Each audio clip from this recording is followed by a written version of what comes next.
दुनिया की सबसे खतरनाक और सिक्योर जेल मानी जाती है। जैसे ही कोई कैदी यहाँ लाया जाता है, उसके शरीर में एक नैनो बॉम्ब फिट कर दिया जाता है। अगर कोई पीली लाइन के पार जाता है तो उसके पेट में असहनीय दर्द शुरू हो जाता है, और अगर लाल लाइन पार कर दी तो बॉम्ब फटकर उसे वहीं खत्म कर देता है। इसी वजह से अब तक यहाँ से कोई भी जिंदा बाहर नहीं निकला। ये पूरी जेल मशीनों द्वारा कंट्रोल होती है और रेत के नीचे बनाई गई है। इसमें कुल 33 फ्लोर हैं और हर मंजिल पर बड़ी बड़ी तोपें लगी हैं जो बहुत खतरनाक हमला कर सकती हैं, जिन पर स्मार्ट कैमरे नजर रखते हैं। सबसे डरावनी बात यह है कि सिस्टम कैदी के दिमाग को तब भी पढ़ लेता है जब वो सो रहा होता है। अगर उसे सपने में कुछ अच्छा दिखे तो सिस्टम तुरंत दर्द देने वाला मोड चालू कर देता है। कैदी ऐसे झटके से उठता है जैसे उसे नर्क में धकेल दिया गया हो। धीरे धीरे बहुत से कैदी अपनी सोचने की ताकत खो बैठते हैं। उन्हीं में से एक था जैक। वो पहले स्पेशल फोर्स में था। दरअसल जैक अपनी प्रेग्नेंट पत्नी को लेकर शहर से भाग रहा था, लेकिन पकड़ा गया। भविष्य में धरती पर रेडिएशन इतना बढ़ चुका था कि सरकार ने नियम बना दिया था, हर कपल सिर्फ एक ही बच्चा पैदा कर सकता है। स्कैनर से जब पत्नी की प्रेगनेंसी सामने आई तो जैक ने खुद को अलग कर लिया और जेल भेज दिया गया। जेल में आते ही उसने देखा कि एक कैदी को बेरहमी से पीटा जा रहा है। जैक इंसाफ के लिए आगे बढ़ा, मगर उसे नहीं पता था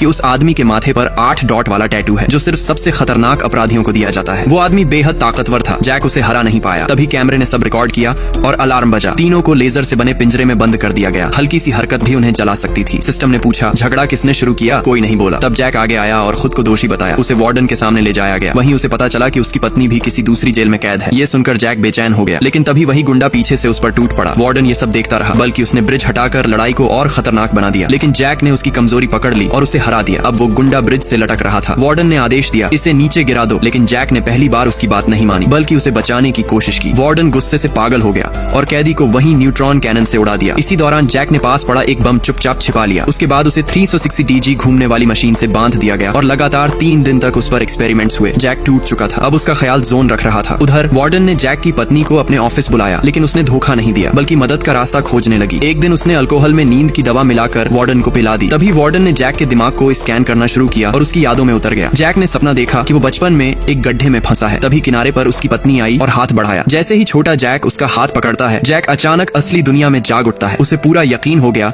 कि उसकी पत्नी अभी जिंदा है और यही उम्मीद उसकी ताकत बन गई। अब कैदियों ने उस बॉम्ब को ध्यान से समझना शुरू किया जो जैक ने छिपाया था। इसी बीच जैक की पत्नी ने वार्डन के कंप्यूटर से जेल का नक्शा चुराकर जोन तक पहुंचाया। उसमें एक रास्ता बाहर जाने का दिखा, लेकिन उस वक्त तक बेकार था जब तक शरीर में फिट बम को हटाया न जाए। दोस्तों, अगर आप पार्ट 2 भी देखना चाहते हो तो प्लीज कमेंट में जरूर बताना।